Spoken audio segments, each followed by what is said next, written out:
Glórias e louvores àquele que era, que é e para sempre será nosso bendito Deus. O Rio de Janeiro está sob intervenção federal na área de segurança pública. A intervenção torna-se necessária por conta do descumprimento da lei.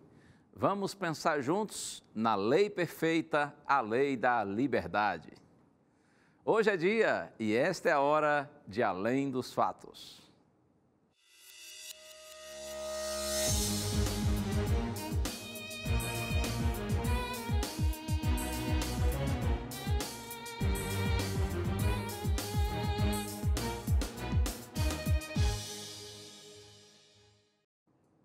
Que bom, estamos juntos mais uma vez.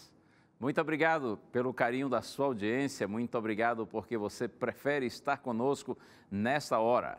E é claro que o anseio do meu coração é de que o Senhor, pela sua bondade e graça, nos dê, assim, momentos bem agradáveis juntos, onde sua palavra possa aquecer o nosso coração, possa nos dar forças e alegria para viver. Deus lhe abençoe e abençoe muito. Eu tenho um presente que quero lhe oferecer, muitos já conhecem, mas talvez você ainda não conheça e não tenha. É a revista Verdades para o Tempo do Fim. Esse material foi preparado pela Escola Bíblica da Rede Novo Tempo de Comunicação. É um lindo estudo bíblico para que você possa compreender melhor as Santas Escrituras. Por exemplo, os temas iniciais aqui. Verdades para o mundo assustado, onde está Deus quando as tragédias acontecem? A estratégia da rebelião, o milagre do novo nascimento, por que tantas religiões, a essência do cristianismo e por aí vai. São 16 temas da Bíblia. Eu tenho certeza que você vai gostar muito desse presente. Peça que a gente lhe manda.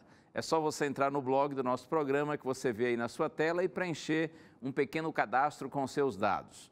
Ou então você pede pelo telefone 0 operadora 12 21 27 31 21.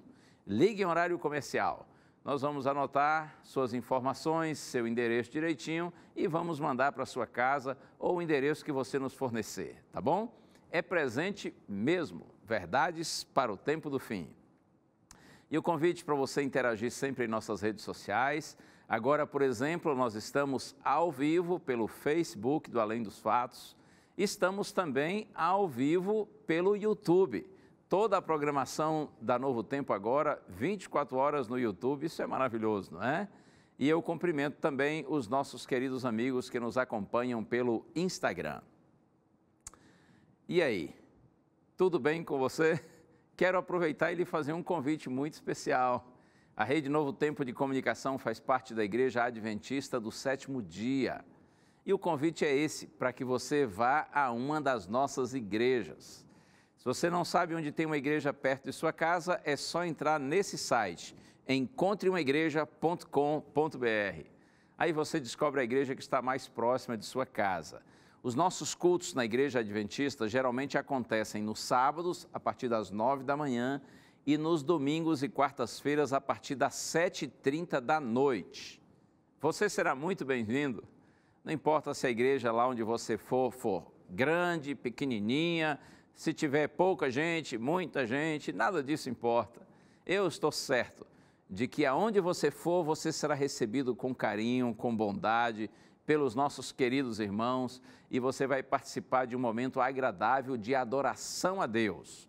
Por isso você está convidado, tá bom? Chega lá na igreja e diz assim, olha, foi o pastor Gilson Brito que me convidou para vir aqui, e se você esquecer meu nome, não tem problema. Você diz assim, olha, foi aquele bonitão lá da TV que me chamou e tal. Aí o povo já vai entender que você estará se referindo à minha humilde pessoa. É muita humildade. Eu estou brincando, viu? Outro dia eu falei isso aqui, acho que tem uns 2 anos, e deu uma repercussão tremenda. Mas é só brincadeira, tá? Você não precisa falar meu nome, não precisa falar nome de ninguém. Diga assim, eu sou o telespectador da Novo Tempo. E eu fui convidado para estar aqui, estou aqui com muito prazer e os irmãos vão lhe abraçar com carinho e você com certeza será muito bem-vindo. E esse assunto da intervenção no Rio de Janeiro, hein? Eita, tremendo. Confira aí a matéria. Embora as primeiras medidas oficiais da intervenção no Rio de Janeiro sejam apresentadas na terça-feira, tecnicamente ela já está em vigor na terra e no ar. Tamanha violência que se tornou insustentável. Eu acho que merece essa intervenção. Quem sabe a gente muda a opinião das pessoas em relação à política. Todos os bairros na mesma situação, sendo Zona Norte, Zona Sul, Zona Oeste. Então, a área de Niterói, São Gonçalo. Então, chegou um ponto aqui que vamos torcer para as coisas agora darem certo. A intervenção federal partiu da iniciativa do presidente Michel Temer, que designou ao general do Exército Walter Braga Neto como interventor. A partir de agora, ele deve comandar as polícias civil, militar, o Corpo de Bombeiros e a administração penitenciária do Rio. Em tese, nós passamos a ter dois governadores. Um que cuida só da questão da segurança pública, que é o interventor, e outro que cuida das demais questões que interferem no cotidiano do cidadão, que é o governador. O general interventor vai apresentar medidas como um novo secretário de segurança, o general Richard Fernandes Nunes, e ainda falar sobre o plano para os próximos 10 meses de intervenção. Braga Neto já adiantou que os cargos de chefe da Polícia Civil e comandante da Polícia Militar serão ocupados por integrantes das duas corporações. Ele disse ainda que espera ter recursos e apoio para recuperar viaturas sucateadas, pagar salários em dia e, assim, melhorar a estrutura da PM e da Segurança Pública do Rio de Janeiro. O general Braga Neto é atual comandante do Comando Militar do Leste e foi responsável pela segurança dos Jogos Olímpicos no Rio de Janeiro em 2016. Antes de comentar um pouquinho sobre essa questão aí da intervenção, eu vou mandar uns abraços, porque eu esqueci e eu não posso esquecer de compartilhar abraços com os meus amigos. Vou começar com Marcos Fabiano Alves da Silva, de Jaguariúna, São Paulo. Também para o Salvador Castanha, de Curitiba, no Paraná. E ainda para o Joel Felau, de Santo Amaro da Imperatriz, em Santa Catarina. E um abraço também muito especial e muito querido para o meu amigo pastor Inácio da Conceição, que mora lá em Cachoeiro de Itapemirim, no Espírito Santo. Grande abraço, amigo. Sei que você está passando por momentos difíceis, está hospitalizado, mas o Senhor é contigo. Você é precioso aos olhos do Pai, eu não tenho nenhuma dúvida disso. Grande abraço para o pastor Inácio, para a professora Ialda, sua esposa, para os filhos Silas e Lloyd e também para a nora, a Josi, que é a esposa do Silas. Quero aproveitar e abraçar também a professora Gisele de Paula. Também reside lá em Cachoeiro de Itapemirim, no Espírito Santo. E você, é claro, onde quer que você esteja, pelo Brasil e pelo mundo. Muito obrigado, porque você está com a gente, porque você está com a Novo Tempo, o canal da Esperança. Sobre essa questão da intervenção federal no Rio de Janeiro, olha, eu não vou entrar no mérito da questão se a intervenção ela é apropriada e necessária ou não. Pelo que eu já percebi, parece-me que a maioria da população, tanto dentro quanto fora do Rio, entende que essa é uma intervenção necessária sim. Mas há outros que veem esta como uma iniciativa meramente política, realizada com motivos ilegítimos. Então, como eu disse, eu não vou entrar nesse ponto aí. Até porque você sabe, o propósito do programa Além dos Fatos é trazer para você uma mensagem bíblica. Então, antes de abrir a Bíblia, vamos orar e pedir a orientação do Senhor. Pai querido, por Tua graça nós te pedimos, fica conosco, Senhor.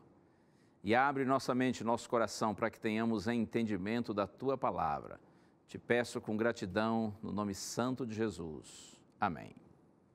Amém, amém.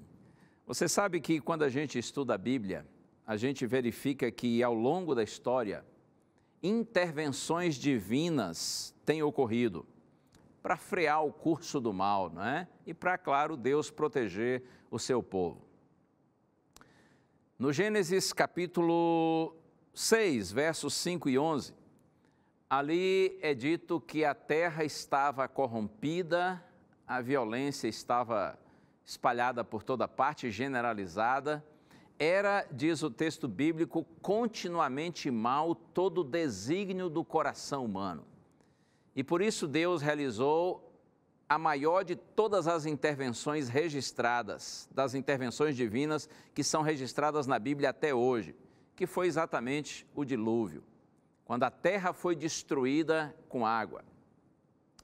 E uma segunda grande intervenção está profetizada que ainda vai acontecer. Essa, inclusive, será definitiva, será com fogo. Está lá na segunda carta de Pedro, capítulo 3, verso 7. Duas grandes intervenções divinas. Uma no passado, o dilúvio.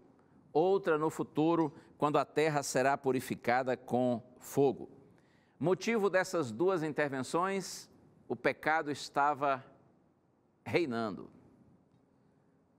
O pecado está reinando ainda, não é? A maldade se espalhando por toda a terra, a lei de Deus sendo pisada, sendo ignorada, a lei de Deus sendo completamente desprezada. Foi por essa razão que Deus agiu com o dilúvio, por essa mesma razão Deus agirá com fogo no futuro e cremos ser no futuro próximo. A grande verdade é que quando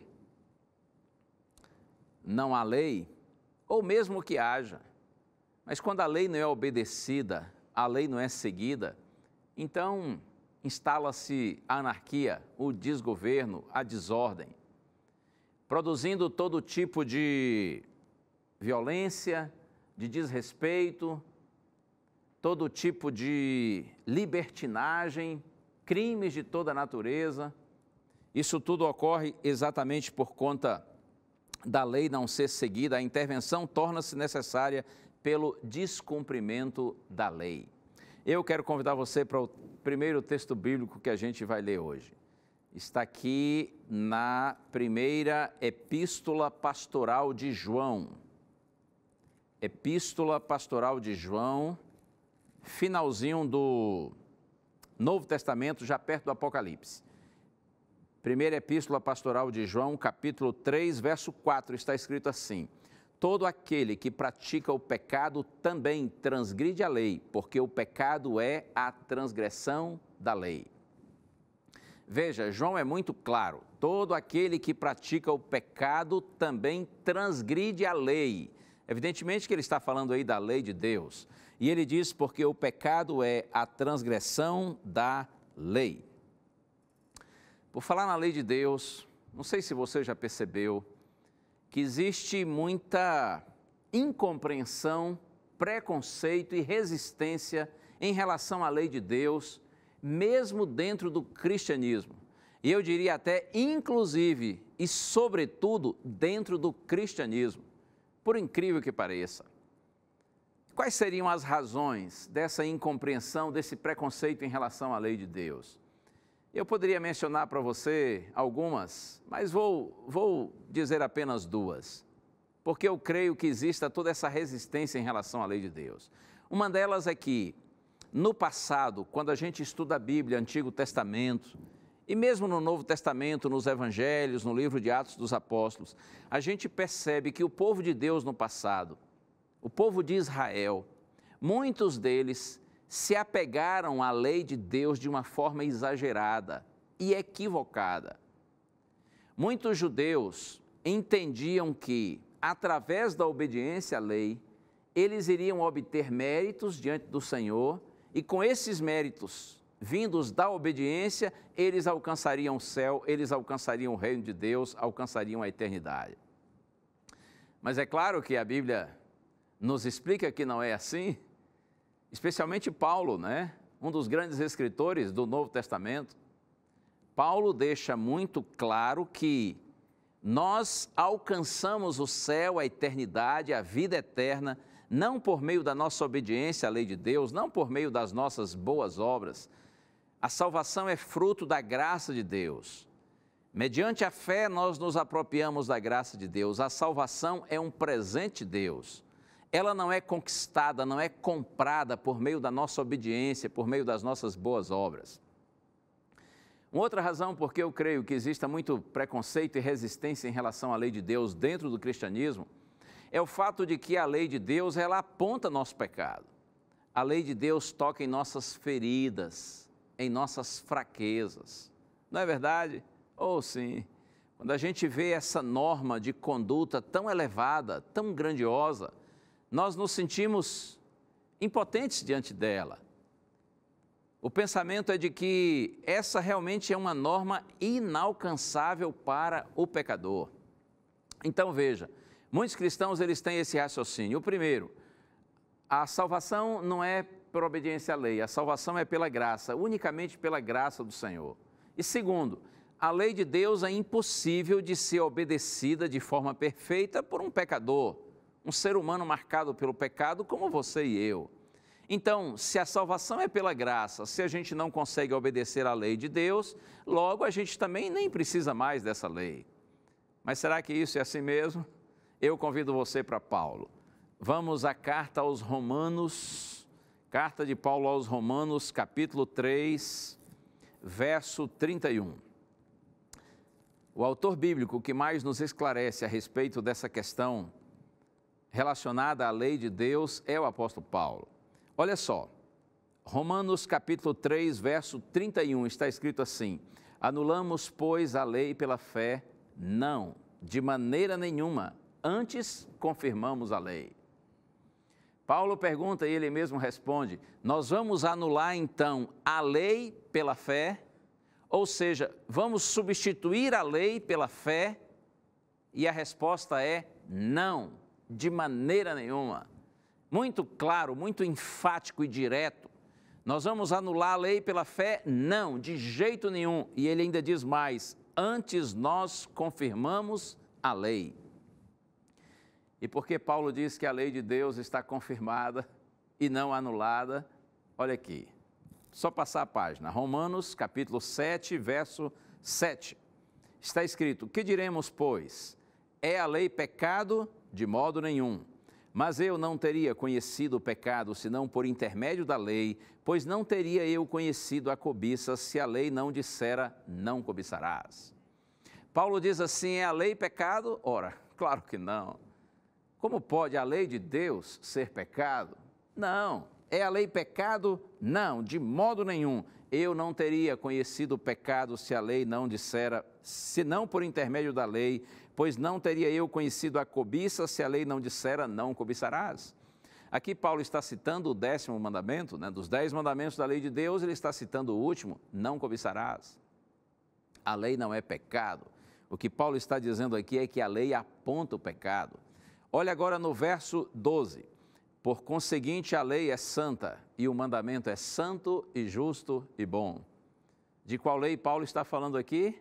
De alguma lei federal, alguma lei estadual, alguma lei municipal, alguma lei dos homens? Claro que não. Ele diz: a lei é santa, e é óbvio que é a lei de Deus. A lei é santa e o mandamento é santo e justo e bom. E olha só no verso 14 agora. Porque bem sabemos que a lei é espiritual. Algum problema com a lei de Deus? Não. A lei é pecado? Não. A lei aponta o pecado. A lei é santa e o mandamento santo, justo e bom. E ele diz: a lei é espiritual. Onde está o problema? Tem problema em algum lugar? Tem, claro que tem. Olha aqui no verso 14. Na sequência, depois de dizer que a lei é espiritual, Paulo diz assim: eu, todavia, sou carnal, vendido à escravidão do pecado.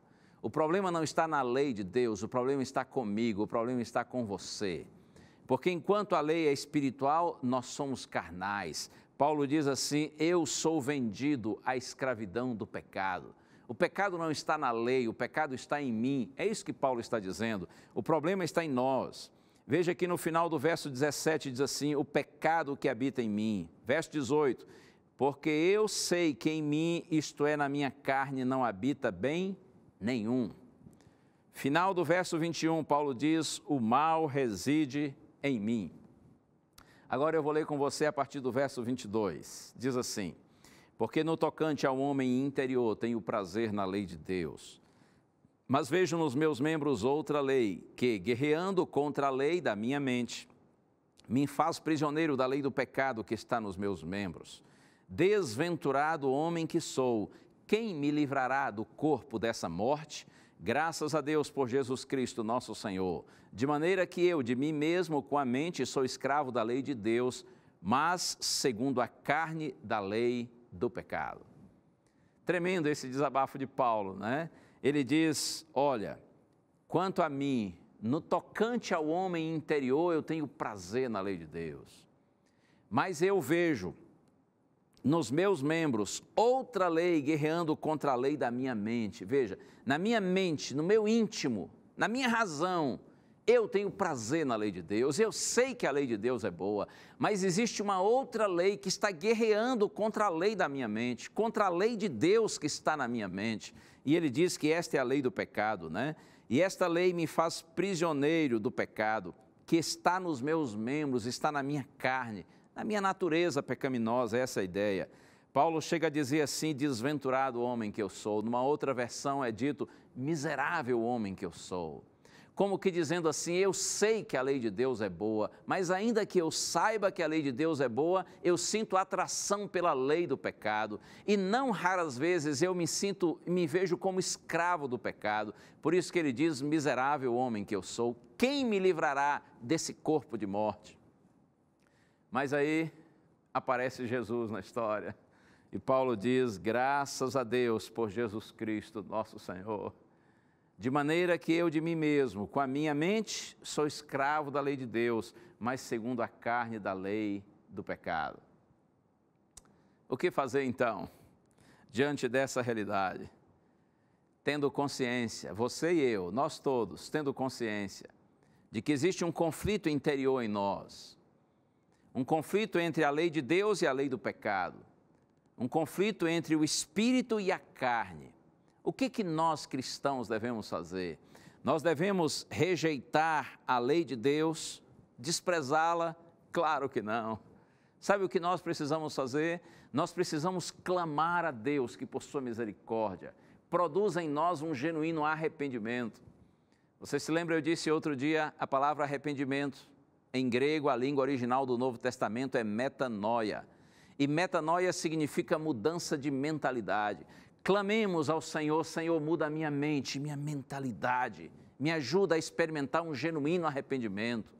Clamemos ao Senhor por conversão. Enquanto arrependimento é mudança de mente, de mentalidade, conversão é mudança de rumo, de rota, de direção. Muda a minha mente, Senhor, para que eu possa mudar a minha direção. Clamemos ao Senhor para que, por sua graça, o Espírito vença a carne, a lei de Deus vença a lei do pecado e nós vivamos em santidade. Nós tenhamos intimidade com o Espírito Santo para que vivamos em santidade, para que vivamos em harmonia com a santa lei de Deus. Oh, que pena que muitos cristãos, eles estão equivocados com relação ao entendimento deles quanto à lei de Deus. Os filhos de Deus não estão livres da lei, mas da condenação da lei, porque Cristo pagou a nossa dívida. Agora a nossa ligação com a lei de Deus, inclusive, é muito maior e mais profunda, porque Deus escreve sua lei em nosso coração. Lá em Hebreus capítulo 8, verso 10, está esse sonho de Deus, que é escrever sua lei em nosso coração. Obediência de dentro para fora. Deus quer a sua lei não em nossas mãos. Ah, pastor, então a gente deve jogá-la fora, pisá-la? Não. Deus não quer a lei em nossas mãos, mas também não é para jogá-la fora, é para jogá-la para dentro. Deus quer colocar a sua lei em nosso coração, para que a nossa obediência seja de dentro para fora. O sonho de Deus não é só que seu povo tenha mãos limpas, tenha um exterior ok, uma vida em harmonia com as normas. O sonho de Deus é que seu povo tenha um coração puro, um coração convertido. Assim, sua lei é escrita dentro do nosso coração. E você e eu não seremos mais transgressores da lei de Deus. Nós não seremos mais inimigos da lei de Deus. Nós não mais estaremos em desacordo com a lei de Deus. Pelo contrário, nós seremos praticantes da lei do Senhor. E eu termino com esse texto aqui maravilhoso de Tiago, capítulo 1, verso 25, está escrito: mas aquele que considera atentamente na lei perfeita, lei da liberdade, e nela persevera, não sendo ouvinte negligente, mas operoso praticante, este será bem-aventurado no que realizar. Tiago diz: aquele que considera atentamente na lei perfeita, a lei da liberdade. Ei, de que qual lei? A respeito de qual lei Tiago está falando aí? É claro que é a lei de Deus, a única lei que de fato é perfeita, e por incrível que pareça, é a lei da liberdade. Porque quanto mais você segue a lei de Deus com sinceridade, pelos motivos corretos, então mais livre, mais feliz você se torna. Aquele que persevera atentamente na lei perfeita, a lei da liberdade, não sendo, diz Tiago, ouvinte negligente. Aquele que ouve, mas não se importa, despreza, ignora.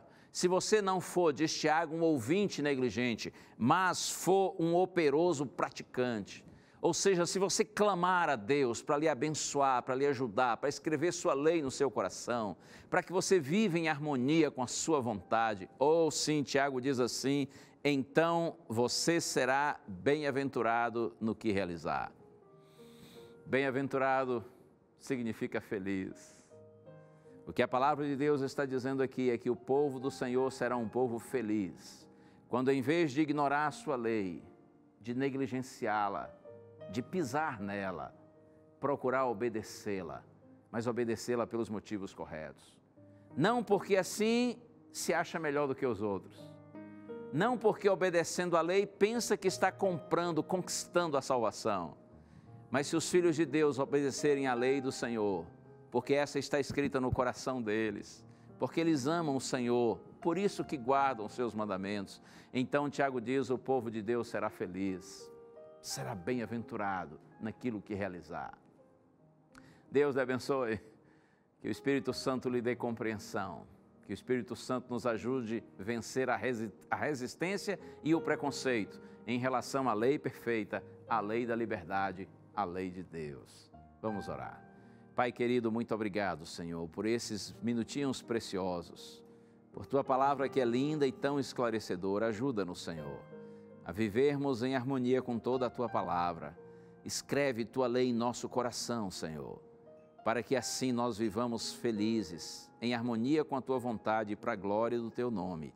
Nós oramos em Jesus. Amém.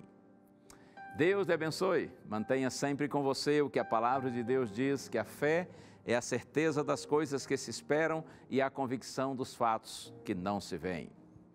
Um abraço. A gente se encontra. Tchau.